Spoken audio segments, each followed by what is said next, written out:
Bien, c'est parti. Nicolas, Antoine, on vous écoute. À tout à l'heure.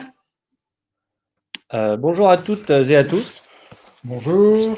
On est très heureux aujourd'hui de vous présenter ce webinaire pour les enjeux post-Covid sur le recrutement. Comme vous le voyez, nous on est au bureau, déjà bonjour à tous et à toutes. J'aimerais bien déjà savoir ceux qui sont chez eux ou au bureau, voir un petit peu faire un état des lieux de toutes ces personnes qui ont réussi à retrouver, comment dirais-je, une activité à la normale. Bonjour Saïda, bonjour Régis, bonjour Maxime, bonjour Maude, bonjour Claire. On est déjà plus de 40, donc c'est très bien. Hier, il y avait beaucoup de gens qui étaient à la maison en télétravail, donc on aimerait bien savoir, là aussi, depuis chez moi, ok. Home office. Ça va être un peu le thème aujourd'hui, hein, comment s'adapter justement à ces nouveaux modes de travail et notamment pour les RH. Ouais, donc là, il y a pratiquement 100% des personnes qui sont en télétravail. Alors on va d'abord se présenter. Donc nous on travaille chez Pixid. Pixid, c'est une plateforme qui gère en fait tous les besoins de recrutement et après, elle va vous permettre de matcher le bon profil, la bonne ressource avec le bon besoin dans votre organisation. Et on va aller même jusqu'à la contractualisation et le bulletin de paye. Donc, moi, j'avais créé Job Minute en 2015, qui était une solution de matching dans l'hôtellerie-restauration entre des extras et des hôtels ou des restaurants qui avaient des besoins en urgence de personnel. Donc, on faisait du matching automatique. Et on a rejoint le projet Pixid et aujourd'hui, je m'occupe de toutes les offres, donc plutôt axées sur le recrutement et moins sur la partie intérim ou administration, et sur toute la partie partenariat aussi, où on va aller rajouter des fonctionnalités externes dans la plateforme Pixid pour pouvoir enrichir l'expérience de l'utilisateur et du client. Nicolas, à toi. Voilà, mon parcours professionnel, c'est 20 ans chez des intégrateurs éditeurs de logiciels de gestion. On peut les citer Sage pour la partie paye et CRH, ou Roquartz, et j'ai rejoint donc Pixid il y a 2 ans et demi. Et donc voilà, mon rôle, c'est de développer toute l'activité commerciale autour des offres de portail salarié sourcing et notamment des partenariats. Alors, comme je vous l'ai dit rapidement, Pixid aujourd'hui, on a plus de 130 000 clients qui recrutent à travers la plateforme. Hier, c'était que des contrats d'intérim. Aujourd'hui, ça peut être des stagiaires, des CDD, des CDI. Demain, ce sera aussi des freelances. Donc, on se veut vraiment comme une plateforme de gestion des besoins de recrutement et plutôt flexible. Et on a à peu près 250 000 contrats sur la plateforme par jour. Donc, on représente 30% du marché de l'intérim. Et ce qu'on aimerait aussi échanger avec vous aujourd'hui, c'est qu'on a bien vu à travers l'utilisation de la plateforme l'énorme impact du confinement à partir du 17 mars avec près de 50% des besoins d'intérim. Les études, en fait, c'était entre moins 50 et moins 70%. Et on a bien vu au sein de la plateforme qu'il y a eu un retour progressif à l'activité vers début mai. Et aujourd'hui, on est pratiquement au même niveau qu'avant le confinement du 17 mars.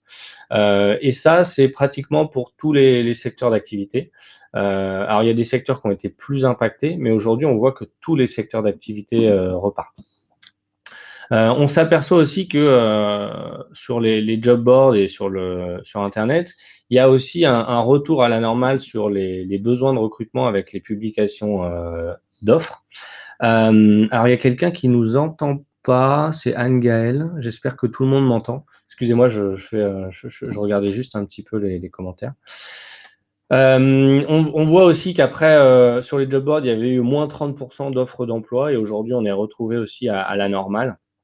Donc ça, c'est intéressant de voir que les entreprises, en fait, doivent relancer les lignes d'activité, relancer les services, reproduire pour pouvoir répondre à leurs clients. Autre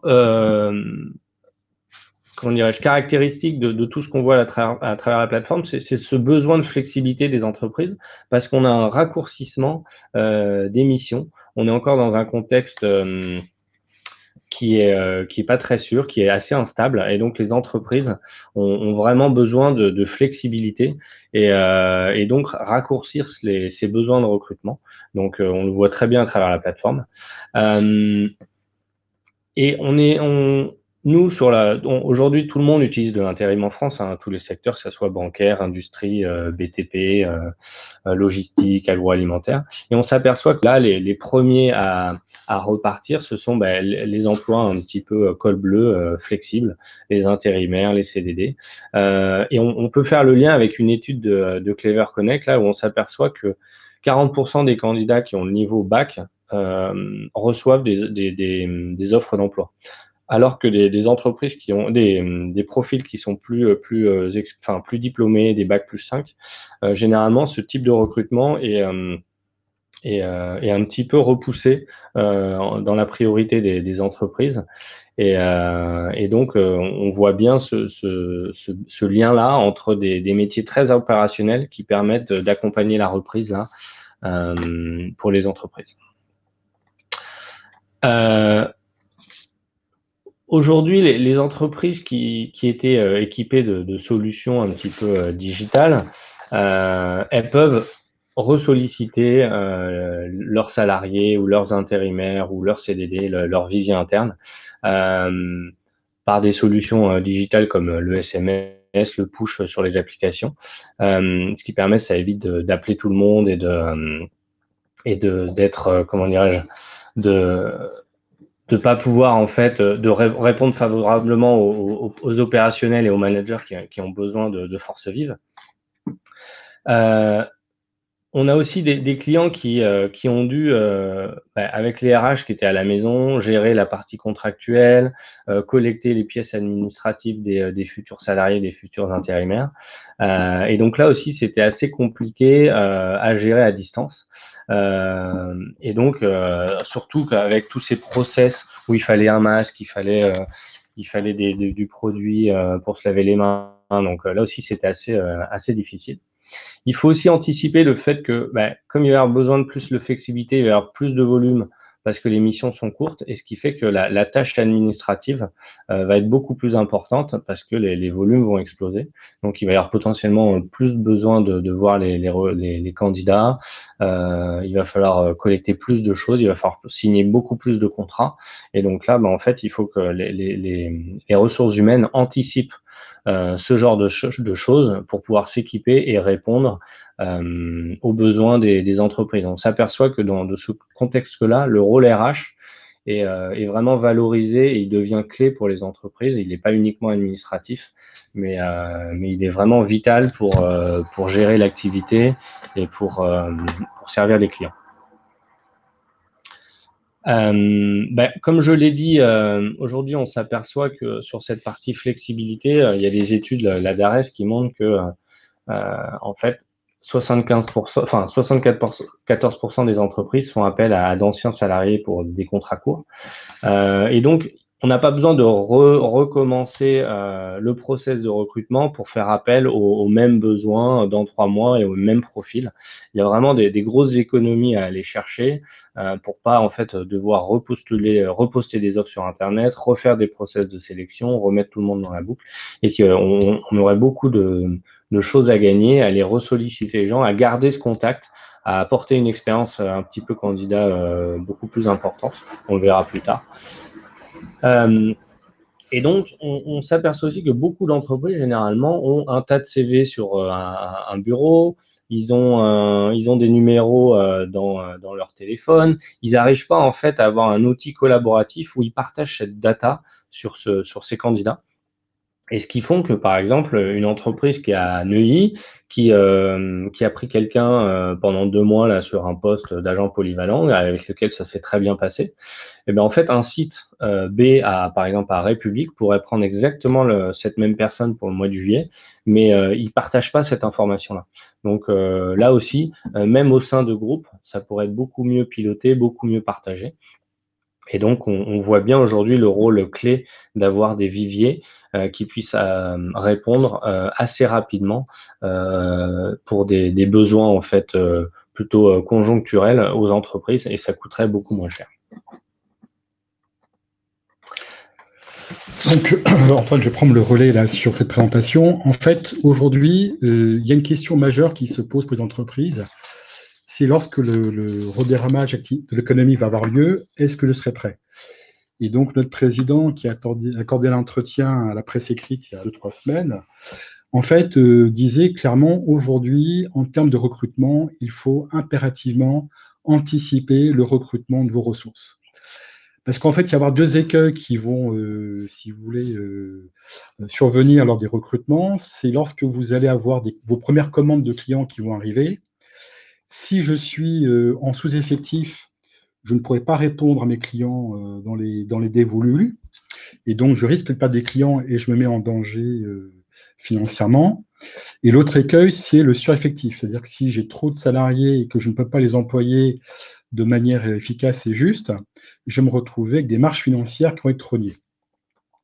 Donc, pour pouvoir en fait anticiper ce recrutement et éviter ces écueils, on propose une stratégie de recrutement qui va commencer par la constitution d'un vivier interne.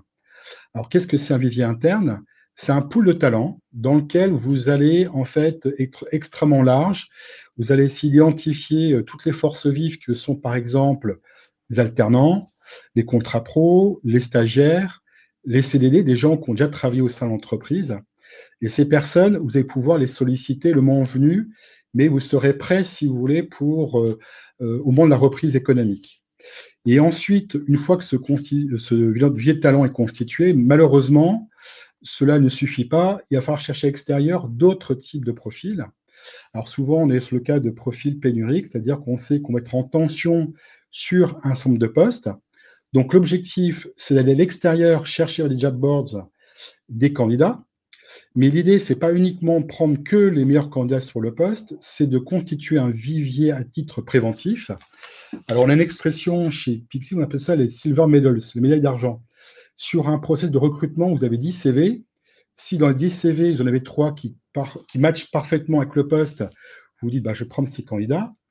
Et si par malheur, ces candidats ne sont pas disponibles, je vais descendre dans la liste des CV. Et peut-être qu'il y a des candidats qui, sur le profil, n'ont peut-être pas forcément le profil idoine, mais peut-être qu'ils font d'excellents collaborateurs ou candidats, ou voire même des candidats qui aujourd'hui ne répondent pas, si vous voulez, à un critère donné, mais qui pourront très bien répondre à d'autres critères sur d'autres types de postes ou d'autres recrutements dans le futur.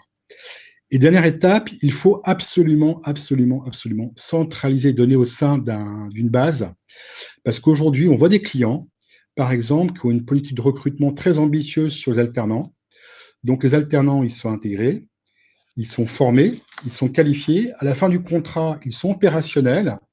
Mais comme les managers entre eux ne se parlent pas, ces alternants vont quitter l'entreprise, vont alimenter la concurrence, alors qu'il suffirait simplement que les managers se parlent entre eux, partagent l'information, et peut-être qu'il y a des sites sur lesquels il y a un besoin qui se fait sentir, et ce serait l'occasion de proposer le premier CDI aux collaborateurs. Quand on parle de centralisation, Nicolas, on ne parle pas uniquement de tout centraliser sur les RH en termes de responsabilité et des tâches. On parle juste de centraliser plutôt la donnée. Pourquoi? Parce que parfois, il y a des entreprises qui ont des milliers de sites et généralement, ça peut être aussi les opérationnels qui gèrent le recrutement en local. Ils le font un petit peu de manière, comment dirais-je, un peu chacun à leur sauce aussi, où ils peuvent collecter des CV, ils peuvent même signer leur contrat eux-mêmes. Et ça veut dire aussi qu'à chaque fois, les RH n'ont pas de vision, n'ont pas de reporting là-dessus, donc ne peuvent pas imposer aussi des process de recrutement ou administratifs, n'ont pas de contrôle sur ces gens-là. Et donc, l'historique aussi de Pixid, c'est que cette plateforme, elle peut être comment dirais-je, utilisée par des opérationnels, des managers, des RH en fonction des rôles. Il y en a qui ont le rôle plutôt de présélection, il y en a qui ont des rôles juste pour exprimer des besoins, il y en a qui ont des rôles juste pour valider ou pas le recrutement, il y en a qui ont des rôles pour signer les contrats. Donc voilà, donc c'est plutôt dans cette là où il faut centraliser ce volume et ces process. Alors, on a une question sur si les candidats ont l'info quand ils sont tagués Silver. Alors, en fait, les candidats, ils ont plutôt retenu l'expérience qu'ils ont eue avec dans le process de recrutement. et potentiellement ils ont l'information que ils n'ont pas eu le poste pour ce job-là. Par contre, on était avec là des cabinets de consultants il y a quelques jours où il y a quelqu'un qui avait fait le process dans un cabinet il y a 2 ans avec qui ça s'était très bien passé, mais il n'avait pas eu le poste.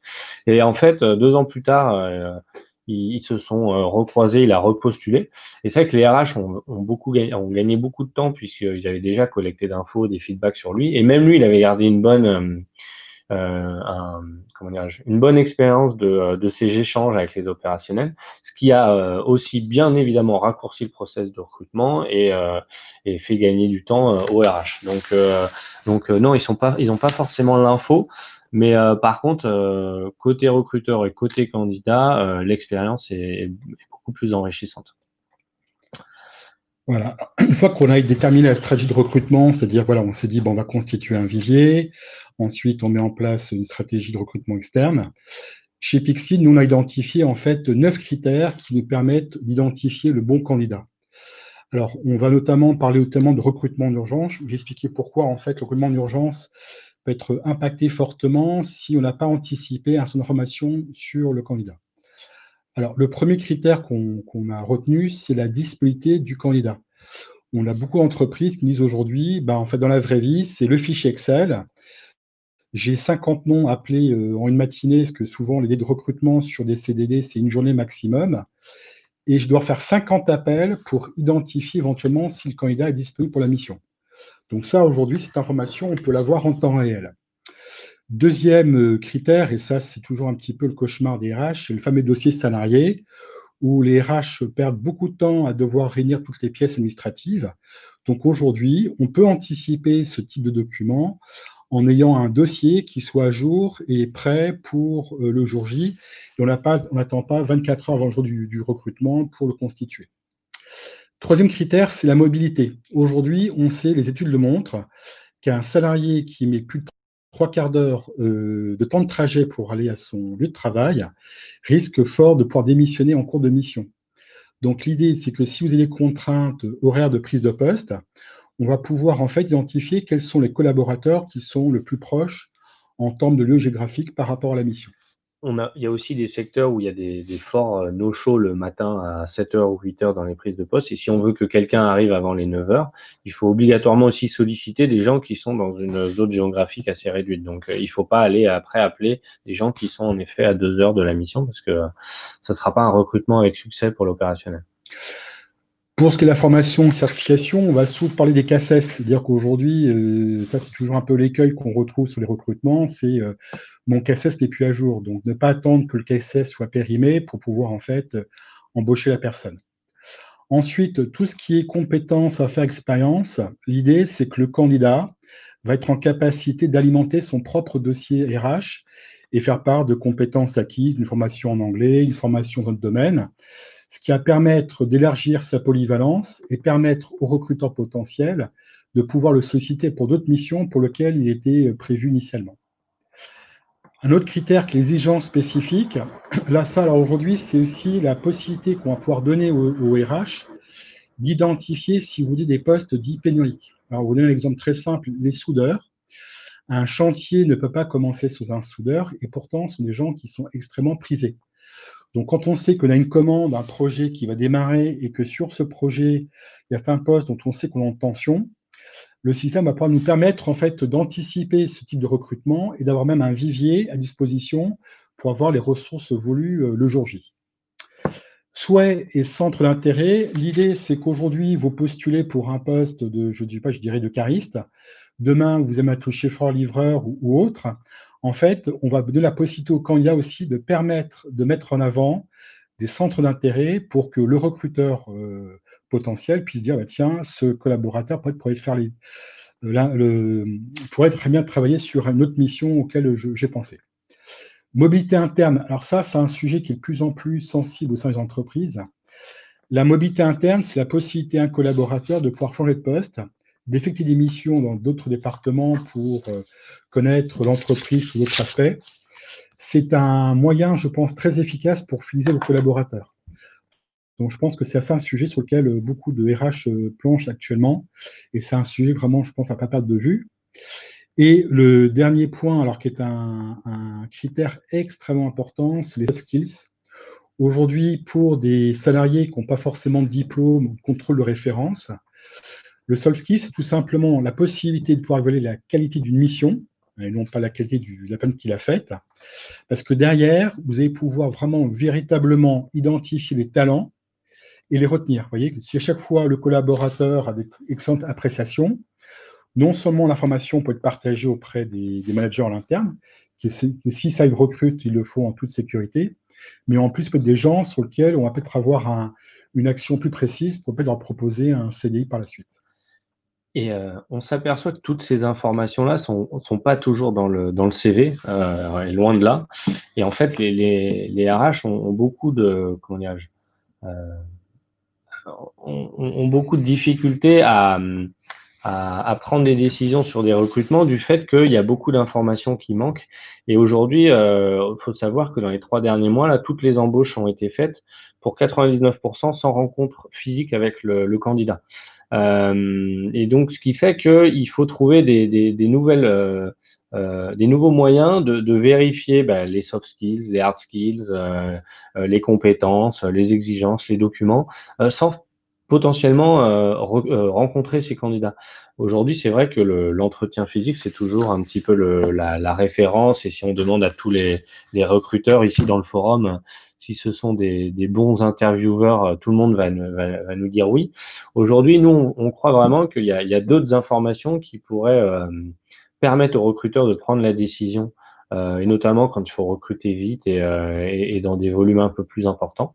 Et donc, ça, ce n'est pas toujours dans le CV, et donc là, il faut vraiment partager l'info qui va être collectée à chaque niveau du process. Ça peut être aussi des infos qui sont collectées post-mission, hein, avec, comme tu disais, Nicolas, les évaluations des opérationnels, qui permet à un opérationnel numéro 2 après de dire ah il a été bien noté, il connaît déjà les normes de l'entreprise, il sait déjà comment ça fonctionne et tout, donc ça va être beaucoup plus rapide. Et ce qui permet encore une fois toujours de prendre des décisions plus rapidement. Et donc voilà. Alors l'importance de la relation candidat. Alors là, en fait, on vous a listé les différentes étapes d'un processus de recrutement. Donc la sollicitation pour des gens au sein d'un vivier, le matching de nouveaux candidats, l'échange de documents lorsqu'on crée le dossier personnel, la signature du contrat, l'évaluation de la mission, et puis l'envoi des bulletins de paie dématérialisés auprès du candidat. Et en fait, on s'est aperçu que tous ces points de contact, c'est autant d'opportunités pour vous, recruteurs et RH, de pouvoir en fait créer une expérience candidat qui soit positive. Aujourd'hui, il y a un phénomène qui est assez récent, c'est qu'aujourd'hui, les candidats, ce sont des consommateurs. C'est-à-dire qu'il n'y a plus attachement à l'entreprise, c'est une population qui est beaucoup plus volatile, et ça veut dire que si ces collaborateurs, et les résultats et les chiffres, on les connaît, il y a deux éléments qui font que on va voir ce qu'on appelle le phénomène de ghosting. Le ghosting en anglais, ça veut dire que quelqu'un arrête de répondre à vos messages. Donc vous commencez à échanger avec un futur candidat, et puis un coup, il n'y a plus de nouvelles. Et les deux raisons pour lesquelles aujourd'hui les candidats abandonnent, si vous voulez, le processus de recrutement en cours, c'est d'abord une procédure de candidature où je dépose mon CV sur le site qui est beaucoup trop longue. On a des clients, bon, on ne dirait pas le nom, mais qui me disaient qu'ils perdaient 50% de leurs candidats, parce qu'entre le moment où ils vont sur l'annonce, ils déposent leur CV, on a chronométré ça environ 15 minutes, ce qui est beaucoup trop long. Et ensuite, une fois que le candidat a déposé son CV, parfois le candidat trouve que le temps de réponse des RH en termes de retour pour dire oui, écoutez, on est intéressé, on souhaiterait avoir un rendez-vous avec vous, le délai est beaucoup trop long, ou voire le délai entre les entretiens sont beaucoup trop longs. Donc ces candidats, qu'est-ce qu'ils vont faire? Ils vont abandonner le process. Et aujourd'hui, ces candidats vont à peu près toucher en moyenne 15 personnes autour d'elles, en leur expliquant que le recrutement et quelle société a été désastreux, négatif, irrespectueux. Et donc ces gens-là vont ensuite aller sur les réseaux sociaux. Donc il y a un site web Glassdoor, et dans lequel les gens vont évaluer leur processus de recrutement. Et je connais beaucoup de gens, moi, dans mon entourage personnel, qui me disent, moi, quand je postule à une annonce, je vais sur Glassdoor pour voir qu'est-ce qui est dit sur la société. Et si votre note, elle est inférieure à 3, vous êtes quasiment sûr que vous allez perdre 30% de candidats qui vont d'entrée de jeu ne pas y aller parce qu'ils se disent, bah non, compte tenu des remarques, du process, de l'ambiance, ça ne m'intéresse absolument pas. Donc, l'objectif, vous voyez, tout simplement, c'est de dire qu'à chaque étape, il faut impérativement enquérir la relation avec le candidat pour que le candidat ait une expérience positive. Même s'il a une réponse négative, ça n'empêchera pas de vous ressolliciter pour un autre poste. Et surtout, au final, l'objectif, c'est votre marque employeur. C'est-à-dire que plus votre marque employeur va être bonne, plus vous serez attractif et plus vous serez en capacité d'attirer et de recruter les talents. Et c'est très intéressant ce concept, Nicolas, de consommateur, parce qu'on le voit aussi dans le e-commerce. Si moi j'arrive sur, je sais pas, sur Amazon, en fait, on va tout de suite me proposer des offres de produits qui me vont ou que j'ai acheté précédemment. C'est un peu de la même manière là dans un candidat, parce que avant, les job boards, c'est aussi on est arrivé je pense, à une limite du système, c'est qu'en fait, ils postulent à toutes les annonces. Et donc, il y a des études qui montrent que 50% des RH disent, en fait, on reçoit, en fait, pratiquement que des profils qui correspondent pas aux besoins, que j'avais mis dans mon offre. Et donc, aujourd'hui, plutôt que les candidats aillent postuler aux offres, il faut plutôt aller diffuser, envoyer la bonne offre pertinente qui correspond au profil du candidat sans qu'il ait beaucoup d'efforts à faire, mais plutôt aller vers lui pour lui envoyer les offres pertinentes et pas le submerger d'offres qui ne correspondent pas à son profil. Il faut aussi lui faciliter la vie, donc là c'est décrit dans le slide, mais aller lui demander, lui partager les documents, soit contractuels, soit de pré-embauche, pour pouvoir être hyper réactif et que le candidat, on lui dise pas, il faut venir au bureau, il faut venir en agence déposer vos documents. Il peut le faire de manière complètement dématérialisée. Pareil pour le suivi de mission et bulletin de paye. Et donc tout ça fait que alors, il y a une question. Pouvez-vous nous redonner le nom du site où les notations des entreprises sont consultables? C'est Glassdoor. Glassdoor, voilà. Voilà. Et donc voilà. Donc dans tous ces échanges, je pense qu'aussi les entreprises ont plutôt intérêt à être assez proactives vers le candidat qui après devient salarié interne et après vient potentiellement vivier interne, voire salarié externe, mais resollicitable. Et il faut toujours leur envoyer les bonnes informations au bon moment. Et ça, c'est assez chronophage si on veut le faire manuellement. Comme je le disais au début, on s'aperçoit que le process du recrutement, il est peu ou prou la même chose dans toutes les entreprises. Il part d'un besoin de recrutement. J'ai besoin de quelqu'un dans mon équipe comptable, j'ai besoin de quelqu'un sur ma ligne de production. Qui peut être géré par un opérationnel ou un manager, et ensuite il va bien falloir en fait aller trouver la bonne personne qui matchera ce besoin. Et donc ça peut être quelqu'un qu'on connaît, hein, on le disait, par exemple les CV tech pour des grands groupes peuvent représenter des centaines de milliers de personnes. Pour des petites entreprises, on parle de milliers de personnes, voire de centaines de personnes, mais c'est surtout du vivier qui n'est pas exploité aujourd'hui et qui pourrait beaucoup plus l'être. Donc, autant aller rechercher quelqu'un que l'on connaît. Et ensuite, la solution, bien évidemment, permet d'aller activer tous les canaux de recrutement, hein, que ce soit votre site corporate, les job boards, et puis ensuite qu'il y a un entonnoir, et donc bien évidemment là qu'on rentre dans un process de sélection qui est assez classique aussi pour toutes les entreprises, qui peut être collaboratif, hein, avec ça peut être d'abord l'opérationnel qui fait un premier filtre ou les RH, ensuite il peut y avoir des tests, des vidéos, des entretiens, des feedbacks, pour bien évidemment trouver le bon profil qui va satisfaire l'opérationnel et le manager, et on peut aller jusqu'à la contractualisation et l'onboarding de la ressource. Donc on se positionne vraiment sur cet axe-là chez Pixid, et on s'aperçoit qu'il y a beaucoup d'entreprises qui en fait n'arrivent pas à comment dirais-je, à avoir tous les besoins, par exemple, dans leur entreprise. Pourquoi? Parce qu'en fait, ils appellent au téléphone les RH ou ils envoient un email. Donc les RH sont submergés, c'est pas structuré. Ou alors, quand il faut diffuser l'offre, il faut aller sur chaque job board. Enfin, il y a des dysfonctionnements qui peuvent être à chaque étage de ce process.